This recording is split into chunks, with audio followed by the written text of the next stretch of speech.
My name is Vanessa Cole. I'm 33 years old. By the time my marriage ended, I had already learned something ugly about betrayal. It doesn't always arrive loudly. You think it will. You think it will sound like shouting, like doors slamming, like something sharp enough to point at and say, "There, that's when everything broke." But sometimes it begins quietly. With a look that lingers a second too long, with a laugh that feels different, with a thought you should shut down, but don't. My husband, Ethan Cole, was a good man. That's the part people expect me to soften, to complicate, to justify. But there's nothing to fix there. He was steady, predictable, the kind of man who woke up at the same time every morning, left for work at 7, came home at 6, kissed me on the cheek, and asked what I wanted for dinner. Safe. That's the word I used back then. Safe. I thought that's what I wanted, until his younger brother came back. Caleb Cole. He walked into our lives like something unfinished. 2 years traveling, freelance work, stories about cities I'd never seen, a kind of careless confidence that made everything around him feel smaller. Ethan picked him up from the airport. I still remember the first moment. The way Caleb smiled when he saw me. The way my stomach dropped like I'd missed a step I didn't know I was taking. "This is Vanessa," Ethan said, proud. "Easy." Caleb held my gaze just a second longer than necessary. "Yeah," he said softly. "I've heard a lot about you." That should have been the end of it. It wasn't. Ethan offered him the guest room. "Just until you find a place," he said. That was mistake number 1. Or maybe the first mistake was mine. The way I started noticing things. The way Caleb didn't move like Ethan, didn't speak like him, didn't look at me like I was already known, already understood, already settled. 6 weeks. That's how long it took. 6 weeks of shared dinners, of late-night conversations in the kitchen, of small, meaningless touches that weren't meaningless at all. The night it happened, Ethan was out of town. Work conference. Predictable, reliable, gone. Caleb opened a bottle of wine. We sat too close on the couch. Talked about nothing. Then something. Then everything. And when he kissed me, I didn't stop him. That's the part no one likes to admit. It didn't just happen. I chose it. I chose to kiss him back. Chose to follow him down the hallway. Chose to step into his room knowing exactly what I was leaving behind in mine. After that, it became routine. Careful, quiet, controlled. Or at least that's what I told myself. We learned the rhythm of Ethan's life. When he worked late, when he showered, when he slept. We built something inside the cracks of his trust, right under his roof. At dinner, we played our roles. Ethan would talk about work. I would nod, smile, pass the salt. Caleb would sit across from us, watching me in ways no one else noticed. A perfect picture. A perfect lie. 3 months in, I found out I was pregnant. I stared at the test in the bathroom, the lines sharp and undeniable. And the first thought I had wasn't fear. It was calculation. The timing could work. Ethan and I still slept together, occasionally, just enough. Just enough to make it believable. That's how far gone I was. I didn't panic. I planned. That night, when Ethan fell asleep with his hand resting on my stomach, smiling in the dark, I lay awake. And later, I slipped out of bed, went down the hall. Caleb was already waiting. "We can make this work," he whispered. "How?" I asked, even though I already wanted to believe him. "We don't say anything, not yet. Let him think it's his. And then? When the baby comes, we figure it out. We'll be together. For real." For real. I held on to that like it meant something. Like it made everything else less wrong. Ethan was overjoyed. That's the part that stayed with me the longest. The way his face lit up when I told him. The way he hugged me, like I'd given him something sacred. He started planning immediately. A nursery, baby books, names. He told his parents. His mother cried when she hugged me. "You're giving us the grandchild we've been praying for," she said. And I smiled. I smiled through all of it. Through the dinners. Through the congratulations. Through the quiet moments when Ethan would kneel beside me and talk to the baby like it could already hear him. I told myself I deserved this. That I deserved to feel alive. That I deserved more than safe. Caleb made me feel that. Excited, wanted, chosen. And that had to be worth something. Right? Even when the guilt crept in. Late at night, when Ethan's voice softened as he spoke to my stomach, telling stories about the life he thought we were building. A grandfather who would teach fishing. An uncle, Caleb, who would take the baby on adventures. That part almost broke me. Almost. But not enough. Because every time doubt surfaced, Caleb was there to quiet it. "You're settling for less with Ethan," he told me one night. "You deserve more than this life." More. That word became everything. Even when my best friend, Lily, looked at me too closely and asked, "Are you actually happy?" I laughed. Blamed hormones. Changed the subject. But she didn't believe me. And deep down, neither did I. Still, I kept going, kept lying, kept choosing him, until the day everything stopped being quiet. The day silence broke, not with shouting, but with two words that changed everything. I know. Ethan was standing in the doorway when he said it.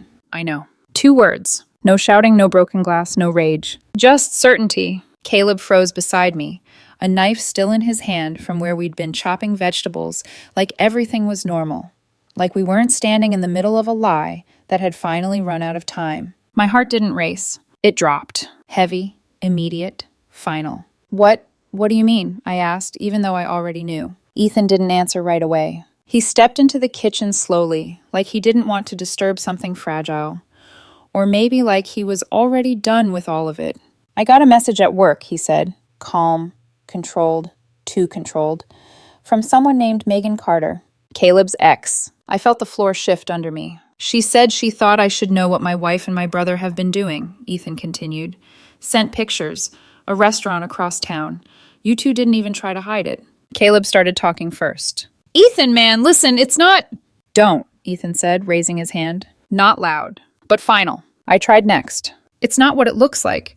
Ethan let out a quiet laugh. Not amused, not angry, just hollow. That's funny, he said, because it looks exactly like what it is. Silence filled the room, heavy, suffocating. I'm leaving, he said after a moment. That snapped something in me. Wait, Ethan, please, we can talk about this. He shook his head, already turning toward the stairs. There's nothing to talk about. I followed him halfway, my voice shaking now. Please. He came back down a minute later with a suitcase. That was it. 4 years of marriage reduced to a single bag, and a man who looked like he had already walked away long before his body caught up. You two can have it, he said, glancing between us. The house. Each other. Whatever the hell you think this is. Caleb stepped forward. Ethan, we didn't plan this. You fell in love? Ethan cut in, his voice still low. Caleb hesitated. Yeah. Ethan nodded slowly, like he was filing that away somewhere. Then his eyes moved to me. One question. Simple. Quiet. Devastating. Is the baby mine? Everything inside me locked. My throat closed. And I didn't answer. I didn't have to. The silence said it for me. Ethan looked at Caleb then. Really looked at him. You're my brother. Caleb opened his mouth again. Desperate now. We didn't mean for this to happen. Get out of my sight. The temperature in the room dropped. Both of you. Something ugly and defensive rose in my chest. It's my house too, I said. The second the words left my mouth, I knew how they sounded. Small. Pathetic. Ethan smiled. Not kindly. Actually, he said, it's not. He set the suitcase down just long enough to meet my eyes. I bought this house before we got married. It's in my name. You can check with a lawyer if you want, but you have zero claim to it. The words hit harder than anything else, because they weren't emotional. They were precise, calculated, already decided. Then he picked up the suitcase again and walked out. Just like that. No hesitation. No second glance. The door closed behind him with a quiet click. And the silence that followed was louder than anything I'd imagined betrayal would sound like. For a long moment, neither of us moved. Then Caleb reached for my hand. It's okay, he said quickly. This is what we wanted, right? I looked at him, at the man I had chosen over everything. Over stability, over safety, over the life I had built. Now we don't have to hide, he added. We can actually be together. I nodded, because I needed to believe that. Needed to believe this wasn't the moment everything fell apart, but the moment something better began. We stayed in the house. Ethan's house. 3 weeks. No calls. No messages. No sign of him at all. It felt like he'd just given up. Caleb and I slipped into the master bedroom. Cooked in the kitchen. Sat at the same dining table. Planned a future that suddenly felt wide open. He's not coming back, Caleb said one night. He walked away. I let myself believe it. Let myself settle into the illusion. That we had won. That everything we'd done had led to this. A second chance. A real life.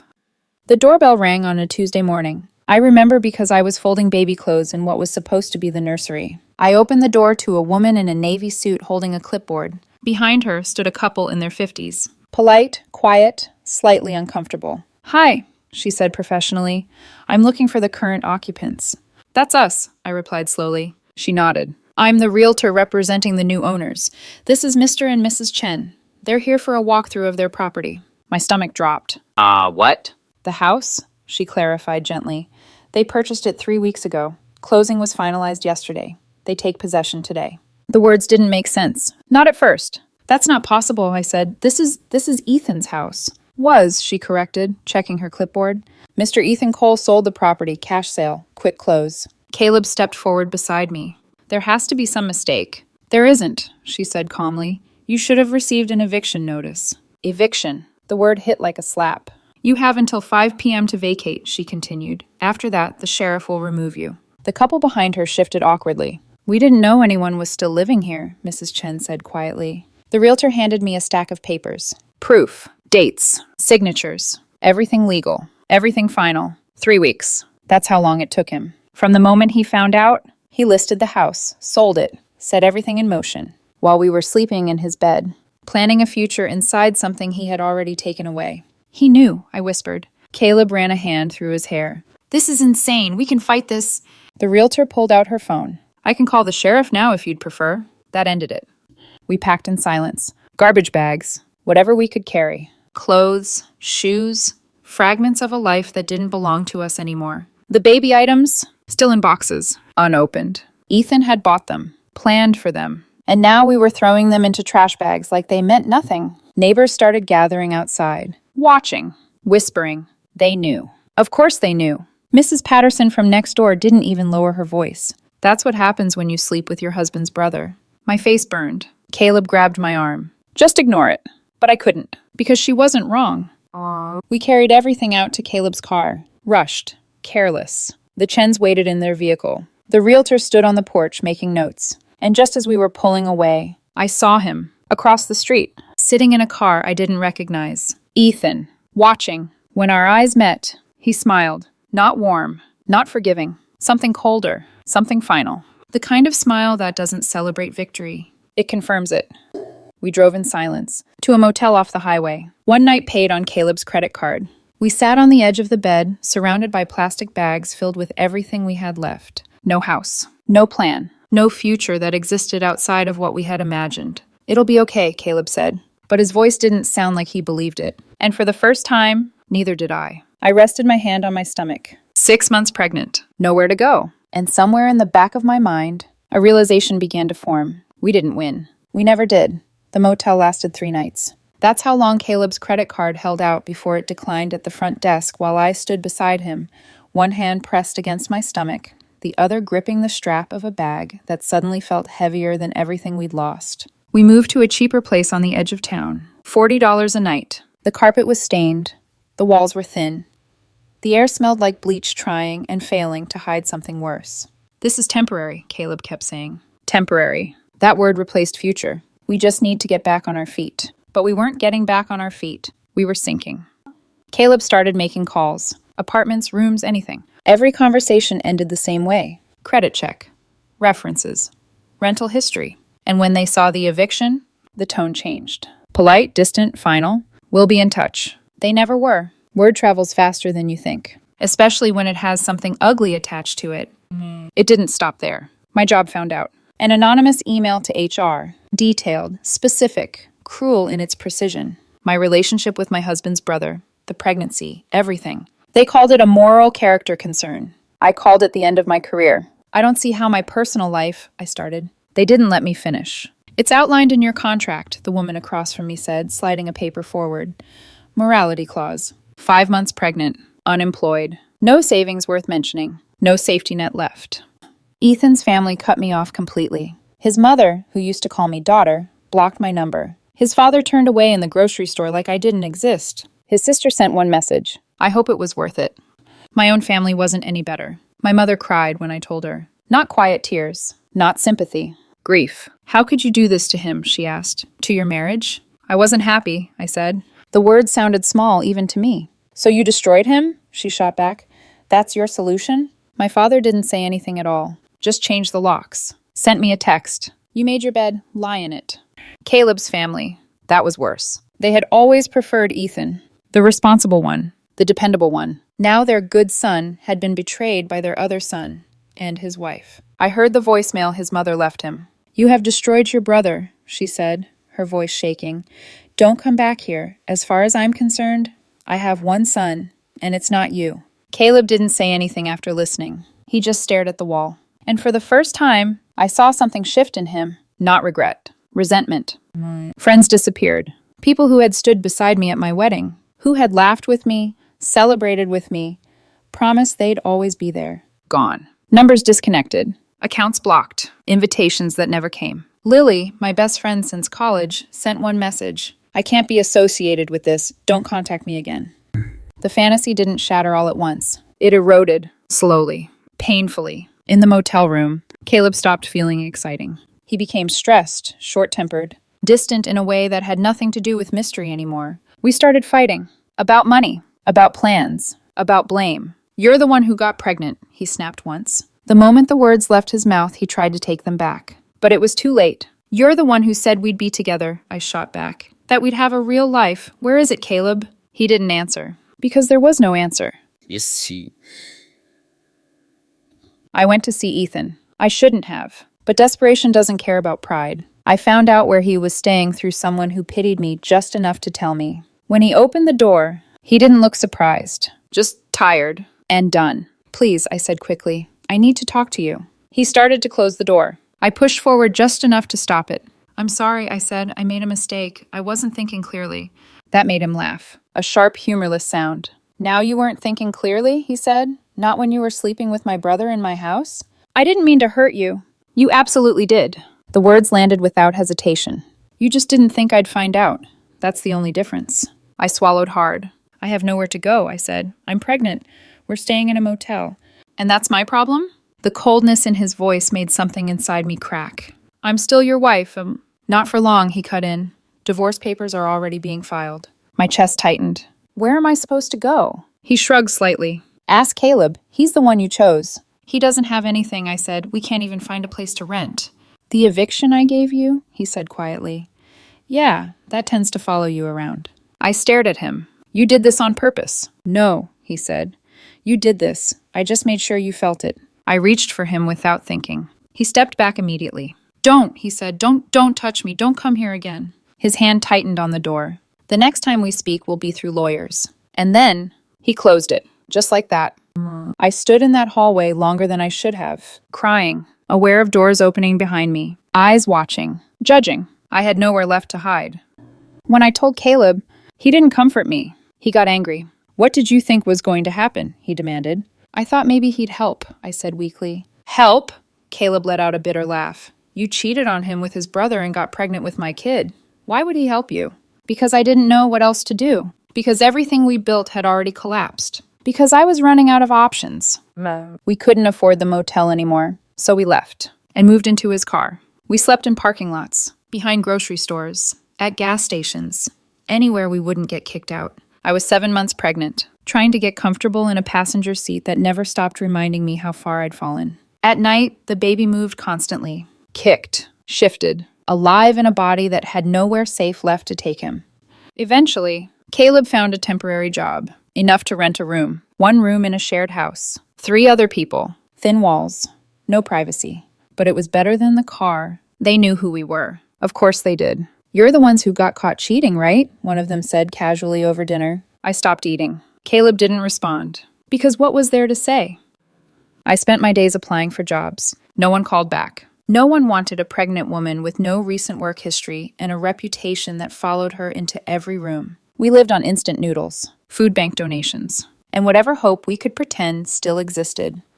By the time the babies started coming early, I already knew something. This wasn't the beginning of anything. It was the middle of the end. Labor started in the middle of the night. Sharp, sudden, unmistakable. I was 8 months pregnant. Too early, but not early enough to stop what was already happening. Caleb, I said, shaking him awake. It's time. He stared at me for half a second, confused, disoriented, before everything snapped into place. The drive to the hospital felt longer than it was. Every bump in the road hit harder than it should have. Every second stretched. We didn't have insurance. They admitted me anyway. But the way the nurse said, "We'll discuss billing later," told me exactly what was waiting on the other side of this. 14 hours. That's how long it took. 14 hours of pain, of exhaustion, of moments where I thought I might break in ways that couldn't be put back together. Caleb stayed, physically. He held my hand when I reached for something to hold on to, but I could feel it. The distance. The fear. This wasn't the life he imagined. This wasn't the version of us he had promised. When the baby finally cried, everything stopped. Just for a second. A boy. Healthy. Perfect. They placed him in my arms and I looked at him. and I cried. Not the kind of tears people expect in that moment. Not relief, not joy. Something heavier. Something that settled deep in my chest and refused to lift. He deserved more than this. More than us. More than the wreckage he had been born into. Caleb stood beside me, looking down at him. I watched his face carefully, and I saw it. Love, but also something else. Something colder. Something closer to panic. We named him Lucas. We brought him back to the house. 1 room. 4 walls that weren't ours. 3 other people who didn't want to hear a baby cry at night. They didn't try to hide it. You need to keep him quiet, one of them said after the second night. I almost laughed, as if that were something I could control. The divorce papers came when Lucas was 3 months old. Finalized quickly, cleanly. Ethan got everything. The house, the assets, the life we built. I got nothing. There was nothing to fight for. No ground to stand on. No version of this where I came out with anything except what I had already chosen. Caleb started drinking. At first, just a beer after work. Then 2. Then more. Until the smell of it became part of the room we shared. One night he came home late, unsteady, eyes unfocused. I can't do this, he said. The words didn't surprise me. Not anymore. This isn't what I wanted. I stared at him, Lucas asleep in my arms. What did you want? I asked quietly. You said we'd be together, I continued, that we'd be a family. I didn't think it would be like this, he snapped. What did you think? I asked. That Ethan would just disappear and leave everything behind for us? He didn't answer, because we both knew the truth. We hadn't planned anything. We had imagined. And imagination doesn't survive reality. Busy. He left 2 weeks later. No fight. No warning. I came back from the store with Lucas in my arms and found his things gone. A note on the table. I'm sorry. I can't do this. You're better off without me. I read it twice. Then a third time. Waiting for it to mean something different. It didn't. I called him. Texted. Left voicemails. Blocked. Everywhere. Gone. Just like that. The room didn't last long after that. I couldn't afford it alone. The landlord didn't hesitate. Another eviction. Another door closing.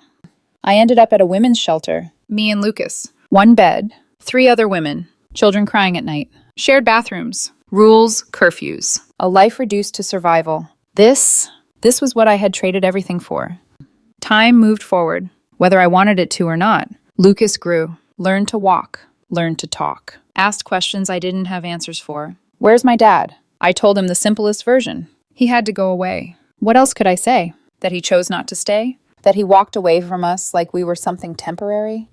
We moved into subsidized housing when Lucas turned 2. A small apartment. Barely enough. But it was ours. I worked part-time at a grocery store. Night shifts. A neighbor watched Lucas while I was gone. I counted every dollar. Every hour. Every compromise. I haven't heard from Caleb since he left. 2 years. No calls. No messages. No child support. Nothing. His parents won't tell me where he is. They blame me, as if he didn't make his own choices. Ethan moved on. I saw it online, through someone else's account. He remarried. His new wife is beautiful. Successful. Everything I used to think I was. They're expecting a baby. A real one. Built on honesty, not lies. He looks happy. He deserves that. Sometimes, people still recognize me. At the store, in passing. Whispers that don't quite stay quiet enough. That's her. The one who... They don't need to finish the sentence. I already know it. That's who I am now. Not Vanessa. Not mother. Not anything else. Just the woman who slept with her husband's brother. I look at Lucas sometimes, and I see pieces of everything. Caleb's eyes. A softness that reminds me of Ethan. 2 lives that collided. And shattered. Because of me. The affair lasted 6 months. 6 months of lies. Of choices. Of convincing myself I deserve more. The consequences. They don't end. They stretch. Into everything. Into every day that comes after. I used to think we won. The night Ethan walked out. The weeks we stayed in that house. The moment we believed we had taken something and turned it into a future. But I understand now. We didn't win anything. We were just too blind to see what we had already lost. Sometimes, I still see that moment, clearer than anything else. Ethan sitting in that car across the street, watching us load our lives into garbage bags, and smiling. Not cruel, not angry. Just certain, like he already knew how this would end. He was right. He won. We lost. It's that simple. 6 months. That's all it took. To destroy a marriage. To break a family. To rewrite an entire life into something unrecognizable. And the worst part? There's no going back. No undoing it. No version of this where I get a second chance. There's just living with it. Every day. For the rest of my life. I had everything, and I threw it away for something that didn't even last long enough for my son to remember his father. That's what it costs. Not just the relationship, everything, everyone, forever. And you don't get to win when you're the villain in someone else's story.